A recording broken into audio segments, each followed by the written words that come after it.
Guys இன்னைக்கு நம்ம ஹாலிவுட்ல வந்த 3 தரமான படங்கள் அண்ட் சீரிஸை பற்றி தான் பார்க்க போகிறோம். அது 2 இன்னும் ரிலீஸே ஆகலை. இருந்தாலும் ஸ்டோரியை பற்றி பார்க்கலாம். இப்போ நான் பாருங்க, வாங்க வீடியோக்குள்ள போகலாம். அடுத்ததாக அவெஞ்சர்ஸ் டூம்ஸ்டே படத்தோட ஸ்டோரியை பற்றி பார்க்கலாம். படமே ரிலீஸ் ஆகலை, எப்படி ஸ்டோரின்னு கேட்டிங்கன்னா, ஆமாம் அதுக்குள்ளே எல்லாருக்கும் பாதி ஸ்டோரி தெரிஞ்சிருச்சு. ஸோ அதை வச்சு எனக்கு தெரிஞ்ச ஒரு ஸ்டோரியை சொல்கிறேன். கண்டிப்பாக பாருங்கள், ஸ்கிப் பண்ணால் பாருங்கள். படத்தோட ஸ்டார்டிங்கில் மொத்த மல்டிவர்ஸும் அழிஞ்சிக்கிட்டு இருக்கு. அதாவது எல்லா யூனிவர்ஸும் ஒவ்வொரு யூனிவர்ஸ் கூட மோதி வெடிச்சு செதறிக்கிட்டு இருக்கு. இந்த சமயத்தில் தான் ஏதோ ஒரு அழிஞ்ச யூனிவர்ஸில் இருந்து நம்ம டாக்டர் டூம் வராரு. அதாவது இந்த டாக்டர் டூம் தான் டோனி ஸ்டார்க் மாதிரியே இருப்பார். அதாவது டோனி ஸ்டார்க் வேரியன்ட் தான் இந்த டாக்டர் டூம். பார்க்க டோனி ஸ்டார்க் மாதிரியே இருப்பார். இவர் என்ன பண்ணுறாங்கன்னா, ஃபென்டாஸ்டிக் ஃபோர் யூனிவர்ஸில் போய் எல்லா மல்டிவர்ஸும் அழிஞ்சிட்டு வருது, உங்கள் யூனிவர்ஸும் அழிஞ்சிரும், இதை காப்பாற்றணும்னா என்னால் மட்டும்தான் முடியும் அப்படின்னு சொல்கிறாரு. அதுக்கப்புறம் டாக்டர் டூம் ஒரு பிளான் போடுறாரு. அது என்ன பிளான்னா, இந்த மொத்த மல்டிவர்ஸையும் அழிச்சிட்டு ஒரே ஒரு பூமி, அதாவது பேட்டில் வேர்ல்டு, அதை உருவாக்கிட்டோம்னா எந்த பிரச்சனையும் இல்லை, சந்தோஷமாக வாழலாம். இப்படி மல்டிவர்ஸும் இருந்தால் எந்த யூனிவர்ஸ் எப்போ அழியனே தெரியாது. இப்படி பயத்தில் இருக்கிற பதிலாக ஒரே ஒரு பூமியாக மாற்றிட்டா என்ன அப்படின்னு நினைக்கிறவர் தான் நம்ம டாக்டர் டூம். அவர் என்ன பண்ணுறாருன்னா, இந்த பிளான் நடக்கணும்னா அவெஞ்சர்ஸ் மற்ற ஹீரோஸ் தான், அதாவது எக்ஸ்மேன், ஃபென்டாஸ்டிக் ஃபோர் இவங்கெல்லாம் வீக் ஆகணும். அதுக்கு நம்ம ஏதாவது பண்ணணுமே என்ன பண்ணுறாருன்னா, எக்ஸ்மேன் யூனிவர்ஸில் போய் X616 காரங்க அவங்களை அழிக்க வராங்க அப்படின்னு போய் சொல்லிடுறாரு. இதனால் எக்ஸ்மேன் யூனிவர்ஸ்காரங்க நம்ம X616 மேலே படையெடுத்து வராங்க. அதே சமயம் டாக்டர் டூம் நம்ம X616க்குமே வந்து எக்ஸ்மேன் யூனிவர்ஸ்காரங்க உங்களை அழிக்க வராங்க அப்படின்னு சொல்லிடுறாரு. இதனால் நம்ம X616 அவெஞ்சர்ஸ்க்கும் எக்ஸ்மேன் யூனிவர்ஸ் எக்ஸ்மேன்ஸ்க்கும் சண்டை ஆயிடுது. இந்த சண்டை நடுவில் டாக்டர் டூம் என்ன பண்ணுறான்னா, நம்மளுக்கு நல்லதாக போச்சுன்னு லோக்கியை தேடி போகிறாரு. லோக்கியை தேடி எதுக்கு போகிறாருன்னா, இப்போ லோக்கி தான் சென்டர் ஆஃப் மல்டிவர்ஸ், எல்லா மல்டிவர்ஸையும் அவர் தான் பிடிச்சி வச்சிருக்காரு. இப்போ அவர் சக்தி நம்ம டூமுக்கு கிடைச்சிச்சுன்னா, டூம் மொத்த யூனிவர்ஸையும் அழிச்சிட்டு மொத்த மல்டிவர்ஸையும் போட்டு வெடிச்சு செதற விட்டுட்டு ஒரே ஒரு பூமியை மட்டும் தான் ஆட்சி செய்யணும்னு நினைக்கிறாரு.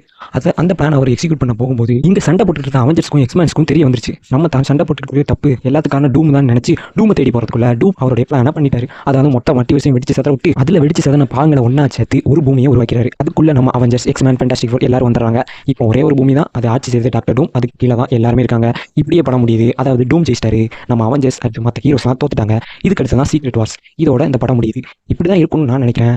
உங்களுக்கு என்ன தோணுதுன்னு கமெண்ட்ல சொல்லுங்க. எப்படி இருந்துச்சு அவெஞ்சர்ஸ் டூம்ஸ்டே? அடுத்ததாக பார்க்க போகிறது ஜேம்ஸ் கன்னோட புது DC யூனிவர்ஸ்ல இருந்து சூப்பர் கேர்ள் படத்தை பற்றி தான் பார்க்க போகிறோம். அந்த படத்தோட டீசரை பற்றி தான் பார்க்க போகிறோம். ஸ்கிப் பண்ணா பாருங்க. முதல்ல பார்க்க போகிறது இந்த படத்தோட ஹீரோயின் மில்லி ஆல்காக் தான். அவங்க டீசர்ல எப்படி இருக்காங்கன்னா, நார்மல் சூப்பர் ஹீரோ மாதிரி இல்லாமல் ரஃப் அண்ட் டஃபாக இருக்காங்க. அதாவது எப்பவுமே ட்ரங்க் அண்ட் ஸ்டேட்ல இருக்காங்க. சூட்டுமே சூப்பர் ஹீரோ மாதிரி இல்லை, ஏதோ டிஷர்ட் அண்ட் ஜீன்ஸ் போட்ட மாதிரி இருக்கு. இது ஒரு புது அப்ரோச், நல்லா இருக்கு. அடுத்ததாக பார்க்க போகிறது இந்த படத்தோட ஸ்டோரியை பற்றி பார்த்தோம்னா, டீசர்ல என்ன தெரியுதுன்னா, பூமியில் நடக்கிற ஸ்டோரி மாதிரி தெரியல, ஏதோ ஸ்பேஸில் நடக்கிற மாதிரி இருக்குது. அதாவது வேறு பிளானட்டுக்கு தாவி போகிற மாதிரி இருக்குது. இந்த டீசரில் ஒரு சின்ன பொண்ணு வர்றா. அவன் நம்ம சூப்பர் கேர்ள் கிட்ட ஒரு ஹெல்ப் கேட்கறா. அதாவது அவளோட ஃபேமிலியை கொண்ட வில்லனை பழிவாங்க ஹெல்ப் கேட்கறா. அதாவது இது ஒரு ரிவெஞ்ச் ஸ்டோரி. அடுத்ததாக டீசரில் கிரிப்டோ த டாக் வருது. அந்த சூப்பர் டாக் வேற லெவலில் இருக்குது. பார்க்க கியூட் இருந்தாலும் ஆக்ஷன்லாம் வேற லெவலில் இருக்குது. ஃபைனலாக ஜேம்ஸ் கன்னோட இந்த guardians of galaxy style space vibe super கேர்ளுக்கு சூப்பராக செட் ஆகுது. டீசர் ஃபுல்லாக ப்ரௌனிஸ் கலரில் இருந்தாலும் ஆக்ஷன் சீன்ஸ்லாம் டாப் நாச்சா இருக்குது. ஜூன் மாதம் 2026 ரிலீஸ் ஆகுது இந்த சூப்பர் கேர்ள் படம். ஓகே கைஸ், இன்னைக்கு இந்த வீடியோ எப்படி இருந்துச்சு? இன்னைக்கு பார்த்த 3 படங்களை உங்களுக்கு பிடிச்சது எது கமெண்ட்ல சொல்லுங்க. அடுத்த வீடியோவில் பார்க்கலாம். Bye guys. முதல்ல பார்க்க போகிறது நைட் ஆஃப் த 7 கிங்டம்ஸ். இது எல்லாருக்குமே தெரியும், கேம் ஆஃப் த்ரோன்ஸோட இது கனெக்ட் ஆகும். ஆனால் ஸ்டோரி படி பார்த்தா இது கேம் ஆஃப் த்ரோன்ஸ் கதை நடக்கிறதுக்கு 100 வருஷத்துக்கு முன்னாடி நடக்கிற ஒரு கதை. அதாவது ஹவுஸ் ஆஃப் த டிராகன் முடிஞ்சு அதுக்கப்புறம் நடக்கிற கதை தான் இந்த நைட் ஆஃப் த 7 கிங்டம்ஸ். சரி, இந்த நைட் ஆஃப் த 7 கிங்டம்ஸோட ஸ்டோரியை பற்றி பார்க்கலாம். சீரிஸ் ஸ்டார்டிங்கில் ஒரு காட்டில் இருந்து ஆரம்பிக்கிறாங்க. அந்த காட்டில் ஒரு பெரிய நைட் இருப்பார். அந்த நைட்டுக்கு ஒரு அசிஸ்டண்டாக ஒரு சின்ன பையன் இருப்பான். ஒரு நாள் அந்த நைட் இறந்து போயிடுறாரு. இதனால் அந்த சின்ன பையன், அவன் பேர் டங்க், அவன் தான் அந்த சீரிஸோட ஹீரோ. அவன் என்ன பண்ணுறான்னா, தன்னோட குரு இறந்ததுக்கப்புறம் அவரோட ஆர்மர், வால் எல்லாத்தையும் எடுத்துக்கிட்டு ஒரு புது நைட்டாக அங்கேருந்து கிளம்புறாரு.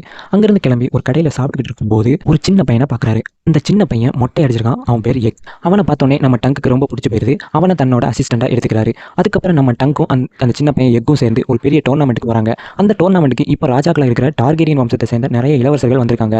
அப்போ தான் அங்கே ஒரு சம்பவம் நடக்குது. அந்த இளவரசனில் ஒருத்தன் ஒரு பொண்ணு கிட்ட தப்பாக நடந்துட்டு இருக்கான். இதை பார்த்து நம்ம டங்க் கோவப்பட்டு அந்த இளவரசனை அடிச்சிடறாரு. இதனால் நம்ம டங்கை கைது பண்ணி டெத் சென்டென்ஸ் கொடுத்துறாங்க. இதனால் அந்த சின்ன பையன் எக் தன்னோட ஐடென்டிட்டியை வெளிப்படுத்துறான். அதாவது அவன் தான் ஏகான் டார்கெரியன், முறைப்படி அவன் தான் அடுத்த ராஜா. அவன் தன்னோட ஐடென்டிட்டியை வெளிப்படுத்துறான். டங்கும் ட்ரையல் பை காம்பேட் கேட்கறாரு. கடைசியாக ட்ரையல் பை காம்பேட் நடக்குது. அந்த ட்ரையல் பை காம்பேட்ல நம்ம டங் கூட 7 பேரும் அந்த இளவரசன் கூட 7 பேரும் சேர்ந்து மோதுறாங்க. இதில் நம்ம டங்க் ஜெயிச்சிடறாரு. அதுக்கப்புறம் நம்ம எக் நம்ம டங்கை அவரோட அப்பா கிட்ட கூட்டிட்டு போறாரு.